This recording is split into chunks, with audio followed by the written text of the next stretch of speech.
Les tam-tams résonnaient dans la nuit tiède, portant les échos d'un passé glorieux et d'un avenir incertain. Sous la lumière d'une lune pâle, un village ouest-africain du XIIIe siècle dormait paisiblement, inconscient du drame qui s'apprêtait à s'y jouer. Aissata se tenait immobile au bord du fleuve, le regard perdu dans les reflets d'argent de l'eau. Son cœur battait lourdement, comme s'il savait déjà ce que son esprit refusait encore d'accepter. Ce soir, tout allait basculer. Elle était la fille du forgeron du village, une beauté rare aux traits aussi délicats que sculptés par les dieux eux-mêmes. Sa peau sombre luisait sous la lumière de la lune, et ses yeux, aussi profonds que les abysses, brûlaient d'un amour interdit. Moussa, l'élu de son cœur, était un guerrier, un protecteur du village, respecté et admiré. Depuis l'enfance, ils avaient grandi ensemble, partageant les mêmes rires, les mêmes jeux, les mêmes promesses murmurées à l'ombre du grand baobab sacré. Mais le destin avait d'autres desseins pour eux. Car demain, Aissata devait épouser le fils du chef, Sori. Une alliance dictée par la coutume, scellée par des paroles que ni l'amour ni la révolte ne pouvaient briser. Moussa arriva en silence derrière elle. Il connaissait cette posture, cette tension dans ses épaules. « Ne me dis pas que tu vas l'épouser » souffla-t-il, sa voix tremblante. Aissata ferma les yeux. « Ai-je le choix ?» Il posa une main sur son bras, un frisson la parcourut. « Nous avons toujours le choix. Fuyons, ce soir, maintenant. » Un instant, l'idée fit vaciller ses certitudes. Mais elle savait que la fuite signifierait l'exil, la honte et peut-être même la mort pour lui. « Si nous partons, mon père sera déshonoré et Sori nous traquera. Tu sais ce dont il est capable. » Moussa baissa la tête. Il savait. Sori n'était pas seulement jaloux, il était cruel. « Alors, je vais me battre pour toi. Demain à la première lueur du jour. » Aissata blêmit. « Tu serais tué, plutôt mourir que te voir dans ses bras. » Un bruit dans la nuit les fit sursauter. Quelqu'un les écoutait. Ils n'étaient plus seuls, et c'est ainsi que le destin tapi dans l'ombre commença à tisser la trahison qui les briserait à jamais. La brise nocturne caressa le village endormi, mais sous la canopée silencieuse du baobab sacré, un souffle d'inquiétude agitait les cœurs. Aissata et Moussa, figés par le bruit suspect, échangèrent un regard. Ils n'étaient pas seuls. Un craquement de brindilles, puis un bruissement furtif dans les hautes herbes. Moussa bondit, vif comme un fauve, et s'élança dans la direction du son. Son regard perça l'obscurité, et soudain, une silhouette émergea de l'ombre. Trop tard, Moussa. C'était Sori, et derrière lui, deux guerriers armés. Un sourire froid étira ses lèvres alors qu'il s'avançait lentement, le regard brillant celui d'Aissata. « Tu croyais que je ne saurais pas? Que tu pourrais me voler ce qui m'appartient ?» Moussa se redressa, les poings serrés. « Aissata n'appartient à personne. » Sori éclata de rire. « Et pourtant, demain, elle sera à moi. » Il fit un signe à ses hommes. L'un d'eux attrapa Moussa par le bras, l'autre leva un gourdin. « Non !» cria Aissata. Mais son cri se perdit dans la nuit lorsque le coup s'abattit sur la tête de Moussa. Il s'effondra, son corps inerte soulevant un nuage de poussière sous la lune. Aissata hurla, voulut courir vers lui, mais Sori la saisit fermement. « C'est fini. Demain, tu deviendras ma femme. Et lui ?» Il jeta un regard méprisant au corps étendu. « Il ne verra pas l'aube. » Le goût du sang emplissait la bouche de Moussa. Une douleur sourde lui martelait le crâne alors qu'il ouvrait lentement les yeux. L'obscurité l'entourait, mais il sentait l'humidité de la terre sous ses doigts, l'odeur du bois brûlé, des herbes écrasées. Il était vivant. Mais pour combien de temps? Une voix brisa le silence. « Ne bouge pas, tu es blessé. » Une silhouette apparut à ses côtés. Une femme aux tresses longues, au regard inquiet. Mariama, une guérisseuse du village. « Que s'est-il passé ?» balbutia Moussa. Mariama pressa un linge humide contre son front. « Sori t'a laissé pour mort, mais j'ai veillé. Quelqu'un devait veiller sur toi. » Le nom de Sori fit monter une vague de rage en lui. Puis, un autre souvenir surgit. Aissata. Il se redressa brusquement malgré la douleur. « Où est Aissata ?» Mariama détourna les yeux. Elle est déjà dans la case du chef. La cérémonie aura lieu au lever du soleil. Le monde sembla vaciller autour de lui.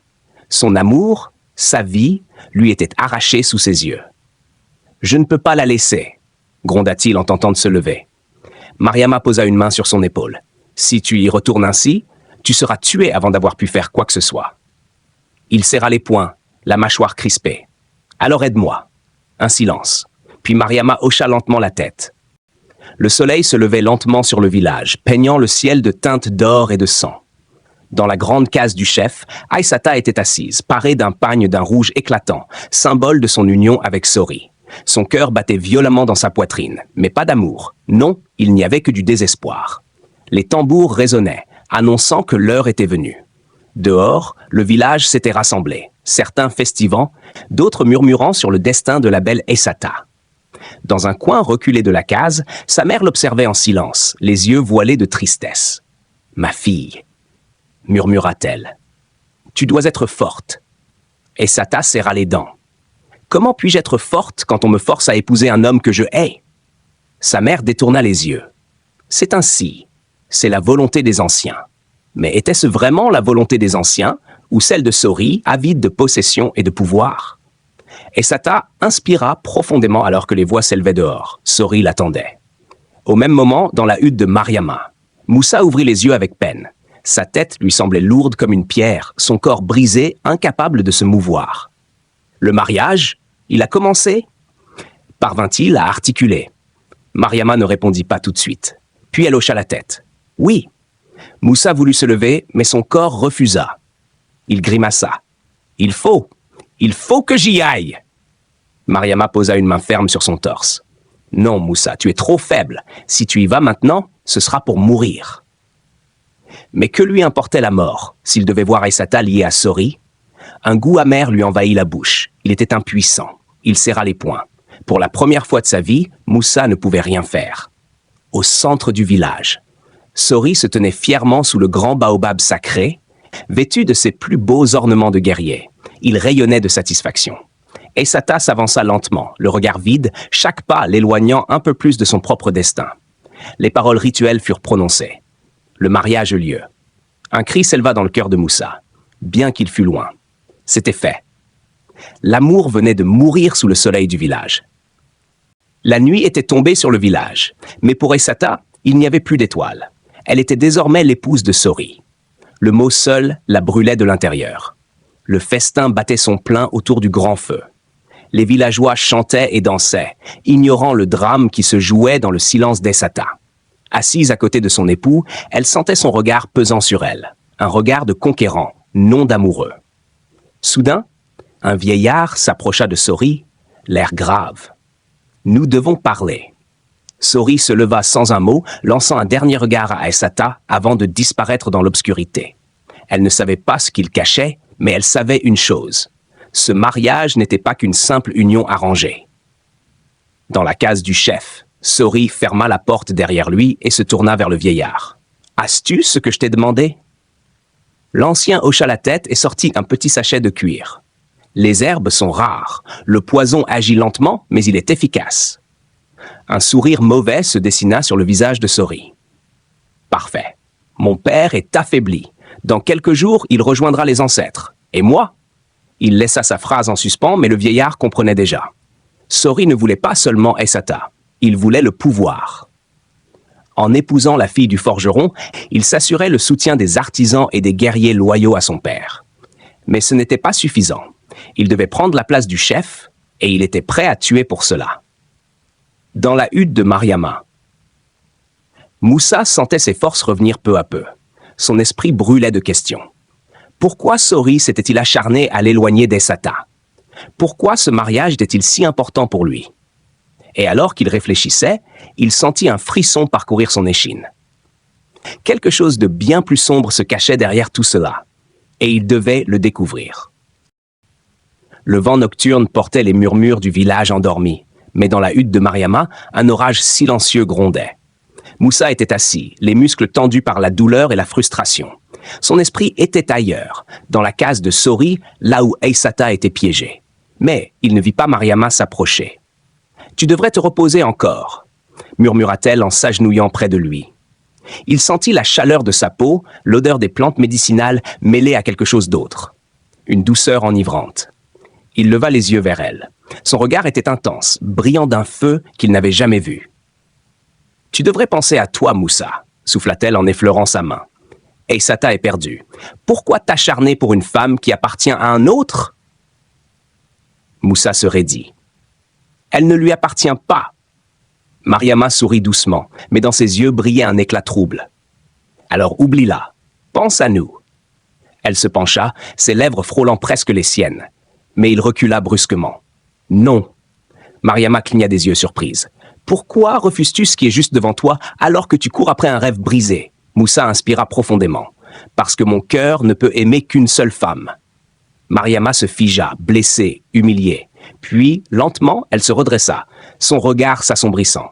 « Alors, je te plains, Moussa, car ton amour n'est plus qu'une ombre. » Et sans un mot de plus, elle quitta la hutte, laissant derrière elle un silence pesant. Mais dehors, elle s'arrêta net. Une conversation attirait son attention. Elle se cacha dans l'ombre d'un muret et tendit l'oreille. « Le poison est prêt, il faudra l'administrer demain soir. » C'était la voix de Sori. Mariama sentit son sang se glacer. Le chef ne se doutera de rien. Quand il mourra, je prendrai sa place. Une autre voix lui répondit, celle d'un vieil homme. Et ton épouse, que feras-tu d'elle? Un silence.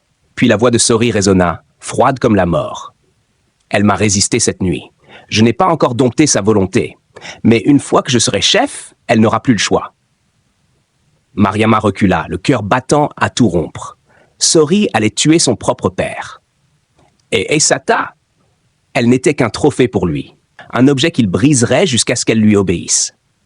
Elle devait prévenir Moussa. Dans la hutte, quelques instants plus tard, Mariama revint en trombe, son visage bouleversé. « Moussa, il faut que tu m'écoutes !» Il la fixa avec méfiance. « Pourquoi es-tu revenu ?»« Parce que Sori est pire que ce que nous pensions. » Elle reprit son souffle. « Il va empoisonner son père demain soir. » Moussa se figea. Quoi? S'il devient chef, il fera d'Essata son esclave. Il la brisera. Le sang de Moussa ne fit qu'un tour. Il ne pouvait plus attendre. Il devait agir. La nuit étendait son voile sombre sur le village, mais dans la hutte de Mariama, une lueur brûlait dans les yeux de Moussa. La révélation de Sori était un coup de tonnerre. Il ne voulait pas seulement Essata, il voulait le pouvoir. Moussa se redressa, la douleur oubliée. Nous devons l'arrêter avant qu'il ne soit trop tard. Mariama hésita. C'est dangereux. Sori a des hommes loyaux à lui, et toi, tu es encore faible. Moussa serra les poings. Je ne peux pas rester ici pendant qu'il détruit tout ce que j'aime. Mariama le fixa longuement, puis soupira. Très bien, mais nous devons être malins. Elle se pencha vers lui. Je peux infiltrer la case du chef et remplacer le poison. Moussa écarquilla les yeux. Tu ferais ça? Un sourire énigmatique effleura les lèvres de Mariama. « Je t'ai aimé, Moussa, même si tu ne m'as jamais choisi. Mais ce combat, je le mène aussi pour le village. » Le lendemain, au coucher du soleil, la case du chef était baignée d'une lumière tamisée. Le vieil homme, affaibli, reposait sur des coussins de cuir tressé, tandis que Sori préparait un bol de décoction aux herbes.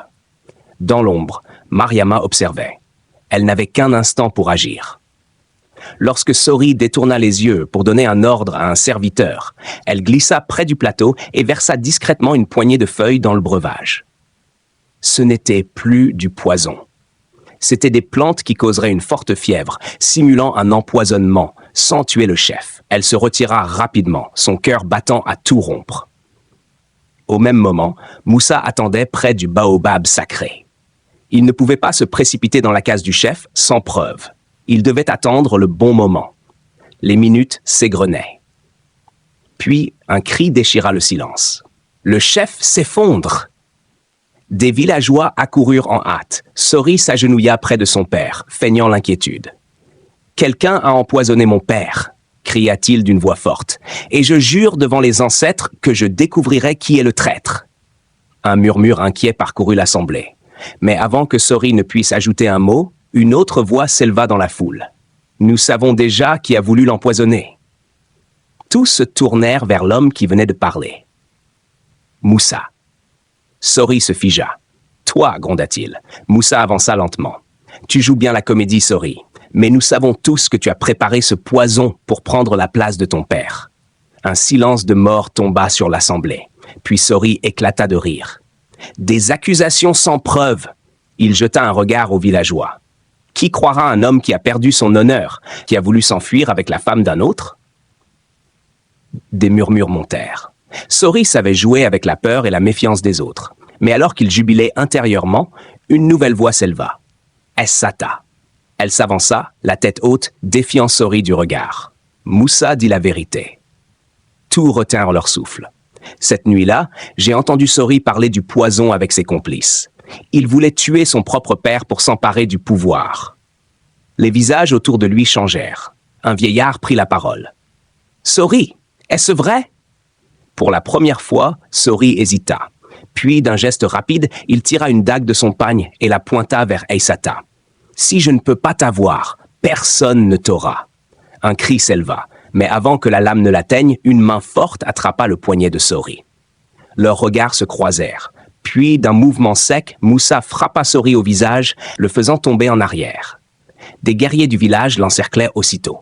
« Il a trahi son peuple », déclara l'un d'eux. « Il doit être jugé. » Sori lutta, hurlant sa rage, mais il était pris.